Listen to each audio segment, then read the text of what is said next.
Congratulation भाई का हमारा एसेंचर में प्लेसमेंट हो गया है। रिजेक्ट होते होते होते थोड़ा इम्प्रूव करते करते तक तो अब जाके हुआ।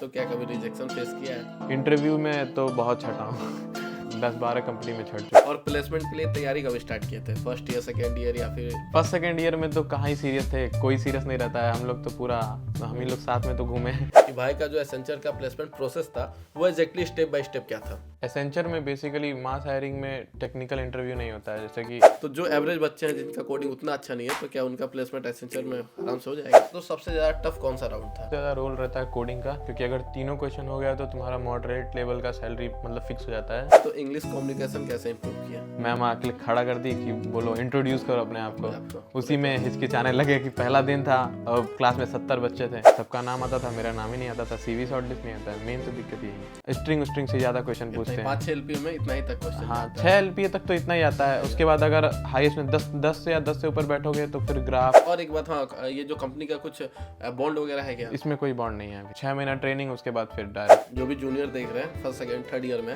उनको अब थोड़ा सा एडवाइस कुछ। सेकेंड ईयर से भी तुम अगर कंसिस्टेंसी रख रहे हो अपना 1 घंटा 2 घंटा पढ़ने का, तो तुम्हारा मिनिमम 10 लाख का पैकेज आराम से लग जाएगा, वो भी थर्ड ईयर में ही लग जाएगा। इसी चक्कर में मैं अभी तक लटका हुआ हूँ कि शुरू में बढ़िया बढ़िया कंपनी आती थी, तब मैं उतना अवेयर नहीं था।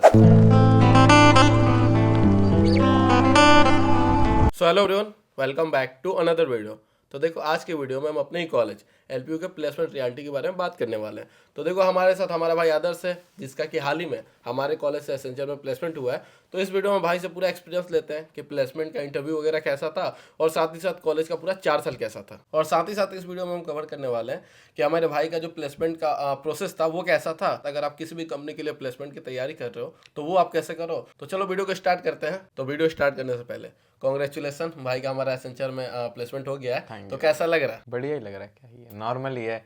जैसे कि ये डे 1 कंपनी था एसेंचर मास हायरिंग वाला, तो ये बस बैकअप के लिए अभी तो मैं बस तैयारी कर रहा हूँ स्टार्टअप्स के लिए, क्योंकि स्टार्टअप में बढ़िया एक्सपीरियंस मिलता है और पैकेज भी बढ़िया पैकेज भी तो बढ़िया है। मेन रीजन यही है। देखो भाई, एसेंचर का क्या होता है कि मास रिक्रूटर कंपनी है, इसमें बच्चे बहुत जाते हैं और पैकेज जो होता है वो एवरेज होता है, ठीक ठाक होता है। तो बस वीडियो को स्टार्ट करते हैं। लेकिन उससे पहले आप लोगों में से काफी लोग मेरे भाई को मेरे ही ब्लॉग में देखे होंगे, लेकिन जो लोग नए हो, जो मेरे भाई को नहीं जानते हो, एक छोटा सा इंट्रो वीडियो उनके लिए कर लेते हैं। तो देखो, मेरा नाम आदर्श है, मैं गोरखपुर उत्तर प्रदेश का रहने वाला हूँ और अभी बीटेक सीएससी कर रहा हूँ लवली से। और अब देखो हमारा दूसरा क्वेश्चन कि जब कॉलेज में हमारे एलपी में एडमिशन ले रहे थे, तब क्या प्लेसमेंट को लेकर क्या सोचा था और माइंडसेट वगैरह क्या था प्लेसमेंट को लेकर? शुरू में जब एडमिशन लिए थे तो ऐसा कुछ माइंडसेट नहीं था प्लेसमेंट का, बस सुने थे कि एलपी में प्लेसमेंट ज़्यादा होते हैं। मेरे भैया के एक दोस्त भी एलपी से पढ़े थे, वो भी बोले थे कि प्लेसमेंट हो जाएगा ईजिली। तब तो मतलब कंपटीशन कम था, लॉकडाउन से पहले। हम लोग लॉकडाउन के बाद के अब तो कंपटीशन भी बढ़ गया बहुत ज़्यादा। कि कब डिसाइड किया था कि हमें आईटी कंपनी को टारगेट करना है? शुरू में तो कोई टारगेट नहीं था, मतलब फर्स्ट ईयर में ऐसा कुछ पता भी नहीं था कि क्या क्या कौन सी कंपनियाँ आती हैं।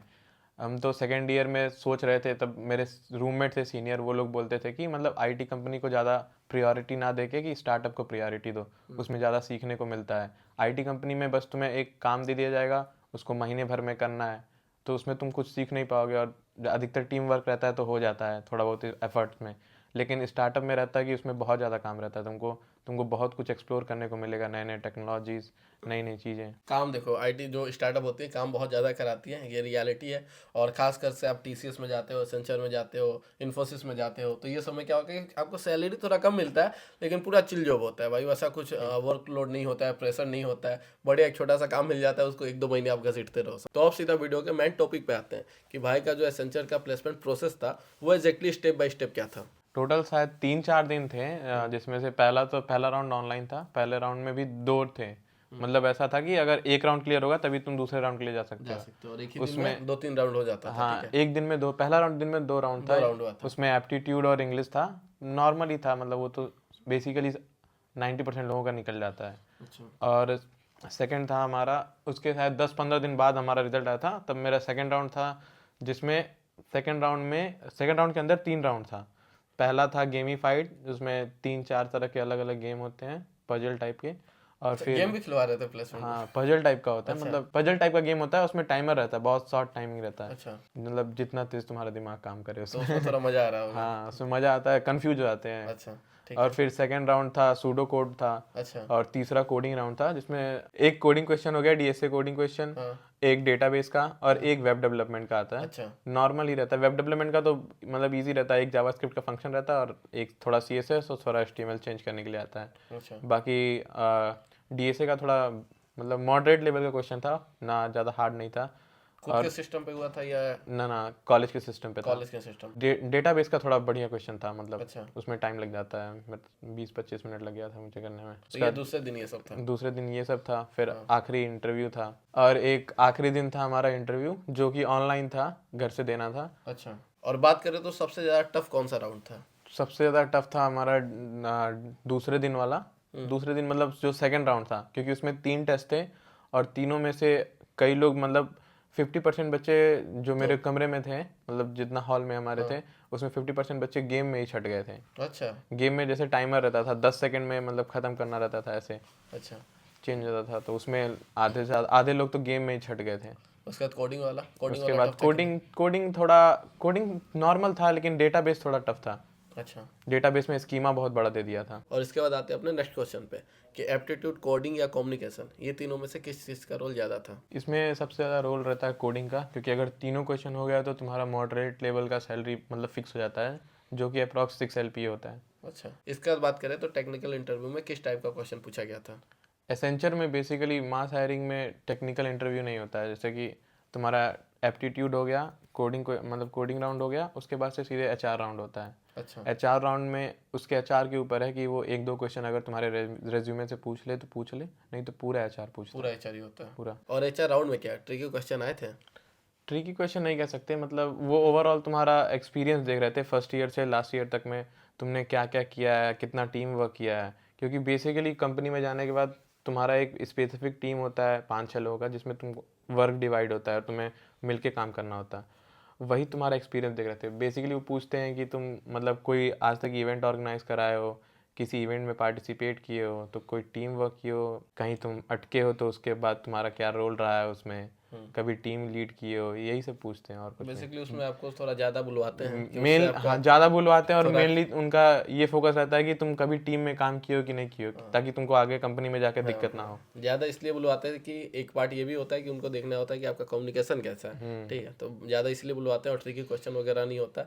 मास हायरिंग कंपनी में देखो सिंपल नॉर्मल क्वेश्चन पूछा जाता है। और प्लेसमेंट के लिए तैयारी कब स्टार्ट किए थे? फर्स्ट ईयर, सेकेंड ईयर या फिर थर्ड ईयर या फिर फाइनल ईयर में आके? और खास करके एसेंचर के लिए कब से स्टार्ट किए थे? एसेंचर के लिए स्पेसिफिक तैयारी नहीं किया था। बेसिकली तैयारी तो थर्ड ईयर से ही शुरू हुआ था, जब से मतलब ये लोग प्लेसमेंट में शुरू किए बैठाना, उसके बाद ही सीरियस हुआ, क्योंकि उसके पहले से तो कोई सीरियस होता ही नहीं होता है। ही नहीं है। फर्स्ट सेकेंड ईयर में तो कहाँ ही सीरियस थे, कोई सीरियस नहीं रहता है। हम लोग तो पूरा हम ही लोग साथ में तो घूमे फर्स्ट ईयर सेकेंड ईयर पूरा ऐसे ही घूमने में ही चला गया इधर उधर। थर्ड ईयर में आके जब मतलब कंपनी आने लगी, मेरे 1-2 दोस्त बैठने लगे कंपनी में, तो उसके बाद जाके सीरियस हुआ। तो फिर वही था कि मेनली DSA पे फोकस रखता था और डेवलपमेंट पे फोकस रहता था। बाकी थोड़ा बहुत अगर SQL देख लिया तो देख लिया। और बात करें तो एसेंचर को निकालने के लिए कितना मिनिमम कितना पढ़ना होता है? एसेंचर को निकालने के लिए 2 से 3 महीना, जिसमें से तुमको बस DSA आना चाहिए, बेसिक बेसिक वेब डेवलपमेंट जो HTML CSS जावास्क्रिप्ट तक पूछता है मतलब मास हायरिंग में। और फिर तुम्हारा SQL से मतलब बढ़िया क्वेश्चन आता है। SQL में टाइम दे, SQL तो वही है कि एक हफ्ता अगर SQL में दे दिए तो SQL बस। तुम्हारा क्लियर हो जाएगा। बाकी DSA करते रहो, DSA तो मेन है तुम्हारा।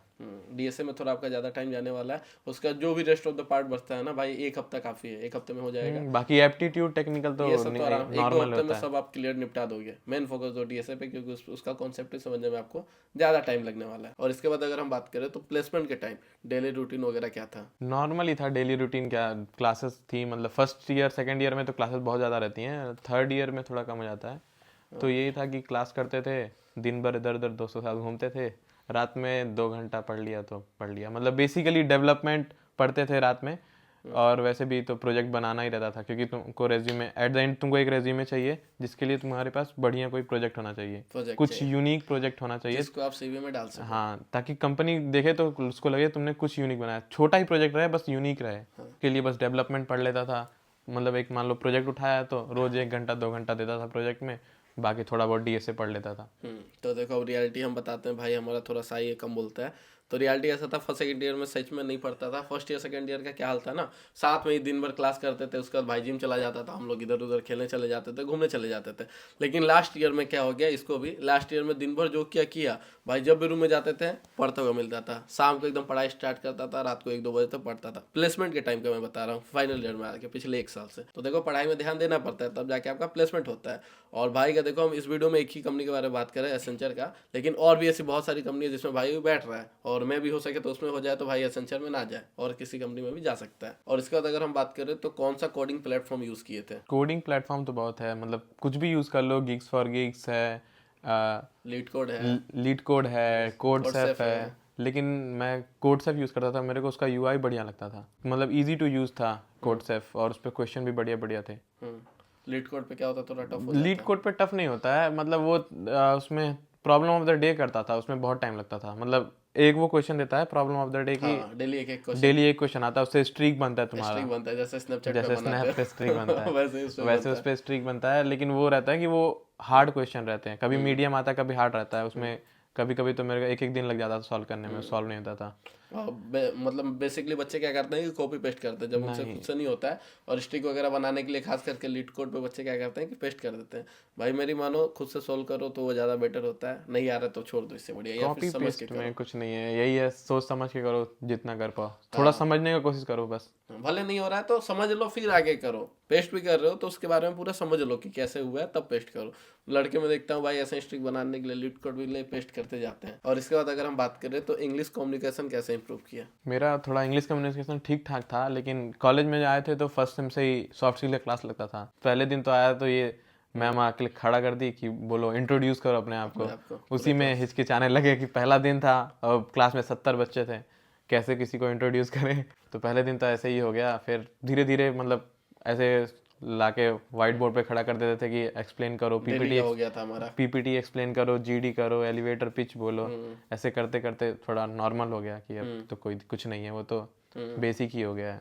और खास करके हमारे कॉलेज में क्या हमारे कॉलेज में यही है कि फर्स्ट सेम से ये कम्युनिकेशन का क्लास लग जाता है तो इम्प्रूव हो जाता है, आते आते थर्ड ईयर तक तो उतना बहुत हो भले जाता है। ऊपर तक ना जाओ, लेकिन नॉर्मल आप कहीं पे बात कर सकते हो, इतना कम्युनिकेशन आपका ठीक हो जाएगा। और साउथ वाउथ के भी बच्चे हमारे कॉलेज में, जैसे मेरे ही दोस्त को आपने देखा होगा, सूर्या। तो ऐसे क्या होता है कि आप जब डेली मिलोगे, डेली बात करोगे, तो आपका इतना तो इंग्लिश ठीक हो जाने वाला है कि आप इंटरव्यू आराम से दे दो, खास करके टीसीएस, एसेंचर, ये सब का। और जैसे कि भाई हमारा फाइनल ईयर में है, तो बात करें तो क्या कभी रिजेक्शन फेस किया है? रिजेक्शन तो बहुत फेस किया है। जब शुरू में थर्ड ईयर में स्टार्ट किए थे जब कंपनी में बैठना, तो तब तो पहले तो मेरा सीवी शॉर्टलिस्ट नहीं होता था, क्योंकि रेज्यूमे कुछ खास था नहीं, वही सबके जैसे copy paste. HTML CSS JavaScript था, दो कोई भी मतलब प्रोजेक्ट उठा लिया था, बाकी कुछ था नहीं उसमें। तो पहले तो मेरा 2-3 महीना इसी में लग गया सीवी इम्प्रूव करने में। शुरू से टीचर बोलते थे कि सीवी बनाओ, तब उतना सीरियस नहीं लिए थे। और जब कंपनी में बैठने लगे, रजिस्टर करते थे, सबका नाम आता था, मेरा नाम ही नहीं आता था। सीवी शॉर्टलिस्ट नहीं होता है, मेन तो दिक्कत यही है कि सीवी शॉर्टलिस्ट नहीं होता है। उसके बाद तो फिर जब सीवी इम्प्रूव हो गया तो फिर पहले ओए राउंड में ही छटने लगे कि पहले ही राउंड में किसी किसी कंपनी का ओए राउंड थोड़ा टफ होता है, एप्टीट्यूड थोड़ा हाई लेवल का रखते हैं सब, उसमें बहुत दिक्कत होता है। क्योंकि अगर तुम्हारा पहला राउंड हो गया तो चांसेस रहता है कि तुम इंटरव्यू तक पहुंच जाओगे। मेनली तुम्हारा टफ होता है पहला राउंड, ओए राउंड। और कोडिंग राउंड तो हो ही जाता था, कोडिंग राउंड कुछ खास नहीं रहता था, क्योंकि बेसिक ही डीएसए पूछते थे तो उतना कुछ था नहीं, क्योंकि बेसिक डीएसए मैंने पढ़ रखा था सारा, ट्री एरे ग्राफ तक पढ़ रखा था। और ये लोग बेसिकली एरे, लिंक लिस्ट और स्ट्रिंग से ज़्यादा क्वेश्चन पूछते हैं। 5-6 एलपीए में इतना ही तक क्वेश्चन हाँ, 6 एलपीए तक तो इतना ही आता है। उसके बाद अगर हाईएस्ट में 10 से ऊपर बैठोगे तो फिर ग्राफ, ट्री, ये सब पूछने लगते हैं। लेकिन यही है कि अगर डीएसए किए रहोगे तो तुम्हारा हो जाएगा, इंटरव्यू तक तो आराम से चले जाओगे। उसके बाद फिर इंटरव्यू में तो बहुत छटा हूँ इंटरव्यू में तो कितना 10-12 कंपनी में छट चुका हूँ। 10-12 से ज्यादा अभी तक भाई। टोटल पूरे कितने कंपनी में बैठे हो गया? तो इतना तो याद ही नहीं है कितने कंपनी में बैठा है, लेकिन 30-40 से ऊपर बैठ चुका हूँ। 30-40 यही है कॉल। 60-70 कंपनी पार कर गया होगा। सारे नहीं, 60-70 उससे ज्यादा रजिस्टर कर चुका हूँ, उससे ज्यादा बहुत में किया होगा। रजिस्टर तो 80 तक कर चुका हूँ शायद, 80 या उससे ज्यादा ही होगा। लेकिन कंपनी में बैठा हूँ 40-40 तक। हमारे कॉलेज में कंपनियां बहुत ज्यादा आती हैं तो रिजेक्ट होते थोड़ा इम्प्रूव करते करते तक तो अब जाके हुआ। हाँ, तो देखो बहुत सारी कंपनी हमारे कॉलेज में आती है, और भाई देखो देख समझ के कंपनी में रजिस्टर करता था, ऐसा नहीं जैसे हमारा क्या था कि हम सारे कंपनी में हम लोग रजिस्टर कर देते थे, बस ये देखते थे कि टेक वाला रोल होना चाहिए। भाई का ऐसा था कि अपने आप को पहले पूछता था कि मेरे से ये कंपनी होगा कि नहीं, तभी रजिस्टर करता था। जैसे मेरा था ये कि मतलब आपने जैसे मोहाली लोकेशन है तो वहाँ अच्छा, का कंपनी नहीं हाँ, लेना है, यहाँ जलंधर का कंपनी नहीं लेना है, जहाँ मतलब टेक वर्ड है, टेक हब हो वहीं टेक पे हब हो हाँ, वहाँ लेना है, जैसे कि बैंगलोर, बैंगलोर हो गया, हैदराबाद, हैदराबाद, नोएडा वगैरह, नोएडा, गुड़गांव। गुड़गांव तो ये भाई सब। लोकेशन भी देखता था, हम क्या देखते थे, हम बस सैलरी देखते थे कि कितना का पैकेज है, और बस भर देते थे। इसके बाद हम आते हैं अपने मेन टॉपिक पे कि ये जॉब रोल क्या है और साथ ही साथ पैकेज कितने का है। जॉब रोल तो मेरा सीनियर सॉफ्टवेयर डेवलपर का है। Senior software developer. हाँ, इसमें मतलब 3 लेवल था, एक software developer, senior software developer और तीसरा शायद नहीं पता है। वो भी कोई टेक्निकल ही था। मतलब पहला 2 बैचलर्स के लिए था, एक शायद मास्टर्स के लिए था। अच्छा, जो पहला था 3.9 का, दूसरा 5.9 का, तीसरा शायद 11 LPA का था। अच्छा, मेरा तो 5.9 है क्योंकि 5.9। यूजी कोर्स है। पीजी वालों के लिए वो था, अच्छा, पीजी मास्टर्स एमटेक वालों के लिए। तो भाई का हमारा 6 LP बोल सकते हैं, 6 LP का पैकेज है, और सीनियर सॉफ्टवेयर डेवलपर का जॉब रोल है। ठीक है, तो बढ़िया भाई, ओवरऑल देखो टेक वाला रोल भी है, और पैसा भी ठीक ठाक है, स्टार्टिंग में ठीक है। स्टार्टिंग में तो यही है, पैसा नहीं देखना, एक्सपीरियंस देखना है। एक्सपीरियंस एक्सपीरियंस हो क्योंकि जाएगा, जब साल 2 साल बाद तो अपने आप सैलरी डबल होता है डायरेक्ट। स्विच करना है। हाँ, इसमें स्विच करने पे सैलरी डबल होगा, वो इंक्रीमेंट नहीं देखना है। हाँ, एक और एक बात, हाँ, ये जो कंपनी का कुछ बॉन्ड वगैरह है क्या? इसमें कोई बॉन्ड नहीं है अभी तो। कभी भी छः छोड़ महीना सकते हो। 6 महीना ट्रेनिंग, उसके बाद फिर डायरेक्ट। अच्छा, ट्रेनिंग 6 महीने का है, हाँ, 6 महीना ट्रेनिंग उसका भी है। पैसा मिलेगा ना? हाँ हाँ, 6 महीना पेड तो ट्रेनिंग है। 6 महीना जो पेड ट्रेनिंग है, उसके बाद मुझे पता उसके है बाद 6 महीने, ज्वाइनिंग है। 1 साल ज़्यादा ज़्यादा भाई लेगा, उसके बाद स्विच करेगा ही करेगा, क्योंकि 6 LP में रुकने वाला नहीं है। लेकिन यही है कि सिक्योर है भाई, क्योंकि ये जो एसेंचर है, इसका क्या है कि स्टार्टअप नहीं है, आपको बीच में नहीं निकालेगी। बाकी कंपनी क्या करती है कि आपको ले जाती है स्टार्टअप वगैरह, 2-3 महीने बाद निकाल देती है, जब देखती है कि अब इसको पूरा पेमेंट देना होगा। तो एसेंचर क्या है, रेपुटेड बड़ी कंपनी है, और बाकी और भी दोस्त यार गए हैं ना एसेंचर में, हाँ, बहुत दोस्त है मेरे। बहुत दोस्त यार है, तो मजा आएगा, सब साथ में रहेंगे। लोकेशन नहीं, क्या है? कोई जरूरी नहीं है, लोकेशन तो अभी कुछ आया नहीं है, ऑफर लेटर में लोकेशन आएगा। अच्छा, तो अभी ऑफर लेटर नहीं आया भाई का, तो वो भी बताते हैं, जब ऑफर लेटर आ जाएगा तो एक और एक्सपीरियंस वीडियो बना देंगे भाई से, हैदराबाद होगा या जहाँ होगा मिल गए। तो देखो इसके बाद जो मैं क्वेश्चन पूछने वाला हूँ वो आप लोगों के लिए होने वाला है, क्योंकि आप में से काफ़ी लोगों का मुझे इंस्टा पे मैसेज आता है कि भैया मैं कोडिंग में थोड़ा वीक हूँ, मुझे कोडिंग उतना नहीं समझ में आता। तो जो एवरेज बच्चे हैं जिनका कोडिंग उतना अच्छा नहीं है, तो क्या उनका प्लेसमेंट एसेंचर में आराम से हो जाएगा? एवरेज क्यों ही लेके चलना है भाई, 2 महीना 4 महीना टाइम दो खुद को, कोडिंग पे काम करो, बस DSA रखना है और डेवलपमेंट। मतलब अगर डेवलपमेंट बैकग्राउंड से हो, तुम्हारा फुल स्टैक है डेवलपमेंट, मतलब माइनर तुम्हारा फुल स्टैक है, तो तुम डेवलपमेंट और DSA फोकस करो, और कुछ नहीं करने का ज़रूरत है। आराम से 3 महीना 4 महीना टाइम दो। एसेंचर क्या, उससे बढ़िया कंपनी मिल जाएगी तुमको, उससे बढ़िया पैकेज मिल जाएगा, कोई स्टार्टअप मिल जाएगा। बस यही है कि थोड़ा टेक्निकल पे ध्यान देना पड़ेगा, बाकी और कुछ नहीं है। जो बहुत सारे क्वेश्चन, बहुत सारे सब्जेक्ट होते हैं, अगर आप इंजीनियरिंग करते हो तो ढेर सारे सब्जेक्ट होते हैं भाई, सब पढ़ने का ज़रूरत नहीं है, वो सबको आप पास करो। लेकिन जो कोडिंग हो गया, जो टेक वाला रोल हो गया, ये सब में थोड़ा ध्यान दे के पढ़ो।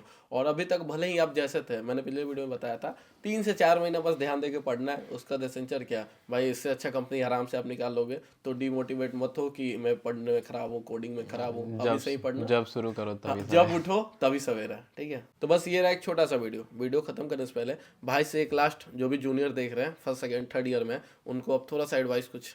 एडवाइस बस इतना ही है कि मौज करो, कॉलेज लाइफ एंजॉय करो, क्योंकि मेमोरीज बनाओ अपना। पढ़ना यही है कि 1-2 घंटा बस ध्यान देते रहो, अपना टेक्निकल मतलब बेसिक जो टेक्निकल होता है, जैसे तुम्हारा होता है बेसिक जो सब्जेक्ट है, जो तुम्हारे इंटरव्यू में पूछते हैं हल्का फुल्का, जैसे कि नेटवर्किंग हो गया, ऑपरेटिंग सिस्टम हो गया, डेटाबेस हो गया, वेब डेवलपमेंट तो तुमको फर्स्ट ईयर से पढ़ाएंगे, शायद फर्स्ट ईयर से सेकंड सेम से सब शुरू करते हैं, थोड़ा बहुत HTML CSS शुरू करेंगे। बेसिक ये सब मतलब पढ़ते रहो, हल्का फुल्का इनका नोट्स रखो, ताकि आखिरी में तुमको जाके बस रिवीजन करना है, थोड़ा बहुत तुमको मतलब याद आ जाएगा। बाकी उसमें कुछ इतना रटने वाली चीज़ नहीं है, बस तुमको समझना है, लॉजिक उसका देखना है कि कैसे ये काम कर रहा है, बाकी तो सब नॉर्मल। क्लास में जितना पढ़ाया जाता है उतना ही इनफ है ना, उसके क्लास में जितना पढ़ाया जाता है क्या, क्लास में मतलब अगर नहीं भी ध्यान दे रहे हो, रोज तुम अगर 1-1.5 घंटा पढ़ लो, बहुत है, बहुत इससे ज़्यादा कुछ लगता नहीं है। क्लास में जो पढ़ाया जाता है वो भी पढ़ लेते हो अगर ध्यान देके, तो उसका दिन भर मौज करो। और खास करके पूरा दिन भर अय्यासी करने के बाद जब कमरे पे आओ रात को तो 1-2 घंटा पढ़ लिया करो। एक घंटा बस कंसिस्टेंसी रखो कि डेली 1 घंटा पढ़ना है, 1-1.5 घंटा बस पढ़ना है। आदत डाल के रखो कि डेली 1-2 घंटा पढ़ लेते हो, उसका कितने का मिनिमम कितने का प्लेसमेंट? अरे मिनिमम अगर तुम डेली पढ़ रहे हो फर्स्ट ईयर छोड़ो, अगर तुम सेकंड ईयर से भी शुरू कर रहे हो, फर्स्ट ईयर तो ऐसे ही निकल जाता है, सेकंड ईयर से भी तुम अगर कंसिस्टेंसी रख रहे हो अपना 1 घंटा 2 घंटा पढ़ने का, तो तुम्हारा मिनिमम 10 लाख का पैकेज आराम से लग जाएगा, वो भी थर्ड ईयर में ही लग जाएगा। फोर्थ ईयर का तुमको फोर्थ ईयर में जाना ही नहीं है। बैकलॉग रीपेयर वगैरह जो भी कब तक क्लियर कर लेना, सब कब से आने लगते हैं कंपनी? बैकलॉग तो सेकंड ईयर बैकलॉग रखो ही मत, बैकलॉग रखो ही मत। बैकलॉग तुमको पहले ही मतलब अगर तुम्हारा पहले बार में फेल होते हो तुमको 5 चांस मिलते हैं भाई, थोड़ा बहुत पढ़ के एफर्ट डालो, निकालो। रीअपीयर में झूठ में एक सब्जेक्ट पे 12-14 हजार पैसा लगेगा, टाइम अलग जाएगा, फिर से आप क्लासेस करोगे। हाँ, रीअपीयर बैकलॉग का तो अलग ही सीन है कि तुमको तुम्हारा दोबारा क्लासेस लगेंगे। और बैकलॉग का क्लास तो अधिकतर क्लास मेरे दोस्तों का मतलब है कुछ, उनका बैकलॉग लगा है, उनका सुबह ही क्लास लग जाता था, 8 बजे 9 बजे सुबह में क्लास लगता था। जब सब घर जाते हैं समर वेकेशन में, उस समय भी काफी बच्चों का लगता है, तो उस समय आप घर न जाकर यहाँ भी क्लास करते हो। इससे बढ़िया बैकलॉग ना ही रखो, 5 चांस तुमको मिलता है, थोड़ा एफर्ट मारो, पढ़ के निकाल लो। और बाकी कॉलेजों में रीअपीयर का 5 चांस नहीं मिलता है, वो सीधा बैकलॉग ही देते हैं ना। किसी में 1-2 चांस मिलता है, हमारे में तो 5 चांस हमारे बहुत कॉलेज का मतलब ये चीज मुझे सबसे अच्छा लगता है कि जो एवरेज क्या बिलो एवरेज भी है ना भाई, उसको 5 चांस मिलता है रीअपीयर का, सीधा बैकलॉग नहीं लगता है। 300-350 रुपए दो और रीअपीयर देते जाओ। तो यही रहता है कि लोग फोकस नहीं करते हैं कि 5 चांस है निकल जाएगा, इसमें नहीं तो अगले में निकलेगा, ऐसे करते करते 5 चांस कब खत्म हो जाता है पता ही नहीं चलता है। अगर तुम्हारा फर्स्ट ईयर सेकंड ईयर में कोई रीअपीयर है तो उसको जितना जल्दी हो सके उतना जल्दी खत्म करो, क्योंकि तुम्हारा थर्ड ईयर से कंपनी आनी शुरू हो जाती है। और ये मत वेट करो कि अरे अभी 4 साल है तो फोर्थ ईयर में बैठेंगे कंपनी में, थर्ड ईयर से बैठना शुरू करो, क्योंकि शुरू में जो बढ़िया बढ़िया कंपनी आती है भाई, शुरू में मेरा इसी चक्कर में अभी तक लटका हुआ हूँ कि शुरू में बढ़िया बढ़िया कंपनी आती थी, तब मैं उतना अवेयर नहीं था, तो ना मेरी रेज्यूमे भी कुछ खास नहीं था, तो ना रेज्यूमे शॉर्ट लिस्ट होता था, उतना प्लेसमेंट पे ध्यान भी नहीं था, क्योंकि प्रिपरेशन मेरा कुछ खास था नहीं। तो थर्ड ईयर से तो मैं प्रिपरेशन ही शुरू किया हूँ, तो अब जाके प्लेसमेंट हुआ। देखो अभी भी लेट नहीं हुआ है भाई, अभी पूरा फाइनल ईयर में है ना भाई, अभी 7 ही सेमेस्टर कंप्लीट हुआ है, पूरा 8वां सेमेस्टर 6 महीना भाई के पास है। उसके बावजूद देखो ये सब लड़के भी अफसोस कर रहे हैं। तो सोचो आप जो एकदम बिलो वाले लड़के हैं भाई, थोड़ा सा अभी से ही पढ़ने पे ध्यान दे दो, नहीं तो जब 8 सेमेस्टर कब खत्म हो जाएगा पता ही नहीं चलेगा। तो प्लेसमेंट चाहिए तो एक ही टिप्स है, रोज 1 से 2 घंटा पढ़ाई करो बस। तो बस ये रहा एक छोटा सा वीडियो को यहीं खत्म करते हैं। उससे पहले अगर आपको एलपी नेस्ट का या फिर CUCET का 50% का डिस्काउंट कूपन कोड चाहिए तो उसके लिए आपको ज़्यादा कुछ नहीं करना है। ये रहा स्क्रीन पे मेरा इंस्टाग्राम का आईडी, आप सिंपली मुझे यहाँ पे मैसेज करो, जिससे कि मैं आपको फ्री में 50% का डिस्काउंट कूपन कोड दे दूंगा। और साथ ही साथ नीचे डिस्क्रिप्शन में गूगल फॉर्म है, आप उसे फिल कर सकते हो। और साथ ही साथ अगर आपको एडमिशन से लेकर कोई भी डाउट क्लियर करना है तो डिस्क्रिप्शन में कॉलिंग नंबर है, आप उससे कॉल या फिर व्हाट्सअप करके फ्री में सारा डाउट क्लियर कर सकते हो। तो बस वीडियो को यहीं खत्म करते हैं। जिसने भी हमारे चैनल को सब्सक्राइब किया उसका दिल से धन्यवाद, जिसने नहीं किया कोई बात नहीं, आराम से करना।